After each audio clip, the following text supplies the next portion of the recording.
Hello everyone, myself doctor M A Ansari. Welcome back to our YouTube channel Intelligence Career Institute. बेटा, जैसा कि आप लोगों की रिक्वायरमेंट पर इनऑर्गेनिक केमिस्ट्री और ऑर्गेनिक केमिस्ट्री के इंपॉर्टेंट टॉपिक्स की वीडियो आप लोगों तक पहुंच चुकी है और आज के वीडियो में हम लोग विदाउट इंट्रोडक्शन, आप ही लोगों ने रिक्वायरमेंट की थी कि फिजिकल केमिस्ट्री के इंपॉर्टेंट टॉपिक्स के बारे में सर एक वीडियो बना दीजिए, तो उसको लेकर के मैं आप लोगों के लिए हाजिर हूं। तो चलें देखते हैं, हम लोग वीडियो को लंबा ना करते हुए सीधे सीधे आते हैं टॉपिक पर। आज की वीडियो में हम लोग फिजिकल केमिस्ट्री के चैप्टर वाइज इंपॉर्टेंट टॉपिक्स के बारे में डिस्कस करने वाले हैं। तो बेटा हम लोग स्टार्ट करेंगे मोल कॉन्सेप्ट से। मोल कॉन्सेप्ट में बेटा बेसिक फार्मूला ऑफ मोल, मतलब मोल का कन्वर्जन जो होता है, बेसिक फार्मूला मैंने ट्रिक भी आप लोगों को बताई है, उसको सीख लीजिए अच्छे तरीके से। स्टोइकोमेट्री को अच्छे तरीके से कर लीजिएगा, मोलैरिटी और मोलैलिटी को अच्छे तरीके से पढ़ लीजिएगा, बाकी कॉन्सेप्ट ऑफ लिमिटिंग रिएजेंट पढ़िए। इतने टॉपिक्स जरूर पढ़िएगा मोल कॉन्सेप्ट में, मोस्ट प्रोबेबल क्वेश्चन यहीं से आ जाएगा आपका।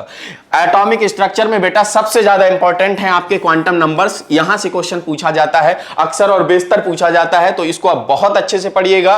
बाकी हाइड्रोजन स्पेक्ट्रम पढ़ लीजिएगा, एनर्जी ऑफ इलेक्ट्रॉन पढ़ लीजिए, बस इतना टॉपिक पढ़िएगा। स्ट्रक्चर ऑफ एटम में ज्यादा कुछ भी नहीं पढ़ना है, ठीक है ना। इसके बाद आ जाते हैं बेटा थर्मोडायनामिक्स एंड थर्मोकेमिस्ट्री में। तो यहां पर आप लोगों को वर्क डन के बारे में पढ़ना है, गिब्स एनर्जी, एंट्रोपी, एंथैल्पी और एंट्रोपी के बारे में पढ़ना है। बेटा एंट्रोपी दो बार हो गया, कोई बात नहीं, खैर गिब्स एनर्जी के बारे में पढ़ना है, एंट्रोपी के बारे में पढ़ना है, एंथैल्पी के बारे में पढ़ना है, और बेटा एक इंटरनल एनर्जी छूटा है जिसकी जगह पर एंट्रोपी लिख गया है ना। तो इंटरनल एनर्जी के बारे में चार जो आपकी प्रॉपर्टीज बताई हैं आपको, उनके बारे में अच्छे से पढ़िएगा। First and second law of thermodynamics ये पढ़ लीजिएगा। Relation between the delta H and delta U, internal energy और एंथैल्पी चेंज में जो रिलेशन होता है उसको अच्छे से पढ़ लीजिएगा। बस थर्मोडायनामिक्स और थर्मोकेमिस्ट्री में बस इतना पढ़ना है आपको। इसके बाद केमिकल इक्विलिब्रियम पर आते हैं, तो केमिकल इक्विलिब्रियम में बहुत कम पढ़ना है। Equilibrium constant and factors affecting, उसको पढ़ना है अच्छे तरीके से। इक्विलिब्रियम कांस्टेंट क्या होता है, उसके क्या क्या फैक्टर्स होते हैं जो उसको अफेक्ट करते हैं। ली चैटेलियर प्रिंसिपल के बारे में पढ़ना है, application of the equilibrium constant के बारे में पढ़ना है। बस ये तीन बातें आप लोगों को पढ़नी है इस चैप्टर में। आयनिक इक्विलिब्रियम पर आते हैं बच्चों, तो आयनिक इक्विलिब्रियम में हम लोग बात करेंगे पीएच ऑफ एसिड्स की और बेसिस की, salt hydrolysis, solubility and solubility product का कॉन्सेप्ट जो भी होता है वो आप लोगों को अच्छे से पढ़ना है। बफर सॉल्यूशन अच्छे से पढ़ना है। एसिड एंड बेस की जो भी थ्योरीज आप लोगों को पढ़ाई गई हैं, पढ़ी हैं आप लोगों ने, उनको अच्छे से रिवाइज करना है आपको। इसके बाद आ जाते हैं सॉल्यूशंस पर। सॉल्यूशंस में बच्चों राउट्स लॉ बहुत इंपॉर्टेंट है। Ideal and non ideal solutions के एग्जांपल्स पूछे जाते हैं। अगर आइडियल नॉन आइडियल सॉल्यूशंस के आप लोग जो है एग्जांपल पढ़ लेंगे, तो नॉन आइडियल सॉल्यूशन का जो पॉजिटिव नेगेटिव डेविएशन होता है उसके अकॉर्डिंग आप लोग जो है maximum boiling azeotrope, minimum boiling azeotrope भी कर पाएंगे, तो अच्छे से पढ़िएगा इसको। कॉलिगेटिव प्रॉपर्टीज बहुत इंपॉर्टेंट है बच्चों, इसको बहुत अच्छे से पढ़िएगा। कॉलिगेटिव प्रॉपर्टी चारों को अच्छे से पढ़िएगा। एंड एबनॉर्मल कॉलिगेटिव प्रॉपर्टीज भी पढ़िएगा, क्योंकि अब एबनॉर्मल कॉलिगेटिव प्रॉपर्टीज पर क्वेश्चन बनने के ज्यादा चांसेस हैं, ठीक है ना। इसके बाद बस एक लॉ बचता है आपका हेनरी लॉ, कभी कभी क्वेश्चन इस पे भी पूछा जाता है, तो इसको भी अच्छे से पढ़ लीजिएगा। इसके बाद आ जाते हैं बच्चों इलेक्ट्रोकेमिस्ट्री पर। तो इलेक्ट्रोकेमिस्ट्री में आपको इलेक्ट्रोकेमिकल सीरीज तो पढ़नी ही है, इसके एप्लीकेशंस भी पढ़ने हैं, नस्ट इक्वेशन पढ़नी है आप लोगों को, फैराडे लॉ पढ़ने हैं, केमिकल सेल्स पढ़ने हैं, बैटरीज के बारे में पढ़ना है, और कोरास्ट लॉ एंड इट्स एप्लीकेशन पढ़ना है। 4 से 5 टॉपिक हैं, बस इनको अच्छे तरीके से रिवाइज करना है। केमिकल काइनेटिक्स में आ जाते हैं बच्चों, तो केमिकल काइनेटिक्स में हम लोग रेट ऑफ रिएक्शन के बारे में पढ़ेंगे, rate constant and factors affecting के बारे में पढ़ेंगे, जो भी रेट कांस्टेंट को फैक्टर्स अफेक्ट करते हैं।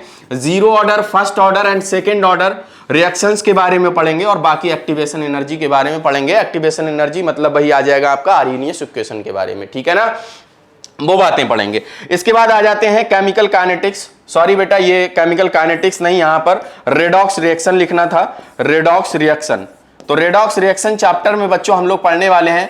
रेडॉक्स रिएक्शन चैप्टर में पढ़ना है आप लोगों को oxidation number, balancing of the redox reaction, जो भी आप लोगों का 2 मेथड होता है उनके according, types of the redox reactions के बारे में पढ़ना है, और टाइप्स ऑफ रेडॉक्स रिएक्शन में भी डिस्प्रपोर्शनेशन रिएक्शन के बारे में अच्छे से पढ़िएगा, ठीक है ना बेटा। चले इसके बाद आ जाते हैं गैसियस स्टेट पर। तो गैसियस स्टेट में क्या करना है आप लोगों को बेटा, गैसियस स्टेट में आप लोगों को गैस लॉज के बारे में पढ़ना है, जो भी आपका चार्ल्स लॉ है, बॉयल्स लॉ है, उन सब के बारे में पढ़ना है, आइडियल गैस इक्वेशन के बारे में पढ़ना है, रियल गैसेस के बारे में पढ़ना है, और वंडरवाल्स गैस इक्वेशन को अच्छे से पढ़ना है, ग्राम्स लॉ ऑफ डिफ्यूजन, बेटा डिफ्यूजन लिखा है ये, एंड इफ्यूजन के बारे में पढ़ना है, और बाकी केटीजी पढ़ लीजिएगा, काइनेटिक थ्योरी ऑफ गैसेस, ठीक है, इतना पढ़ना है।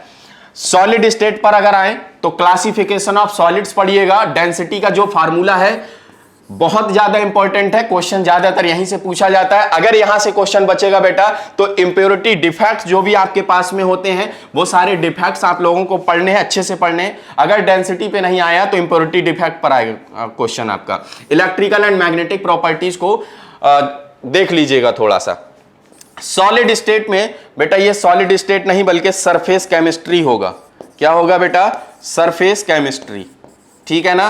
तो सरफेस केमिस्ट्री होगा, है ना। इसमें हम लोगों को क्या पढ़ना है? एडजॉर्प्शन एंड एडजॉर्प्शन आइसोथर्म्स के बारे में पढ़ना है, कोलाइड्स के बारे में पढ़ना है, एंड कैटालिसिस पढ़ना है ना। ये कोलाइड्स और कैटालिसिस छोटे छोटे से टॉपिक हैं, इन लोगों को अच्छे से देख लीजिएगा। एंजाइम्स के बारे में अच्छे से पढ़ लीजिएगा, है ना, क्योंकि वो भी जो है आप लोगों का कैटालिसिस में आ जाता है, एंजाइम कैटालिसिस करके, तो उसको अच्छे तरीके से पढ़ लीजिएगा, है ना बेटा। तो ये थे हमारे पास में फिजिकल केमिस्ट्री से रिलेटेड टॉपिक्स जो हम लोगों को अच्छे तरीके से पढ़ने हैं, अच्छे तरीके से करने हैं। मुझे उम्मीद है कि आप लोग जो है अच्छे तरीके से पढ़ेंगे। इसका लिंक जो है टेलीग्राम चैनल का आप लोगों को डिस्क्रिप्शन में मिल जाएगा, वहां से जाकर के आप लोग इसको क्या कर लीजिए, डाउनलोड कर लीजिए, अपने पास रख लीजिए और इसको अच्छे तरीके से कर लीजिए। उम्मीद करते हैं कि मैंने अब तक आप लोगों को फिजिकल केमिस्ट्री, ऑर्गेनिक केमिस्ट्री और इनऑर्गेनिक केमिस्ट्री तीनों के वीडियोस दे दिए हैं, तीनों में इंपॉर्टेंट टॉपिक्स को बता दिया है। उम्मीद है कि आप लोग इन टॉपिक्स को अच्छे तरीके से करेंगे, और अगर आप लोगों ने इन टॉपिक्स को अच्छे तरीके से किया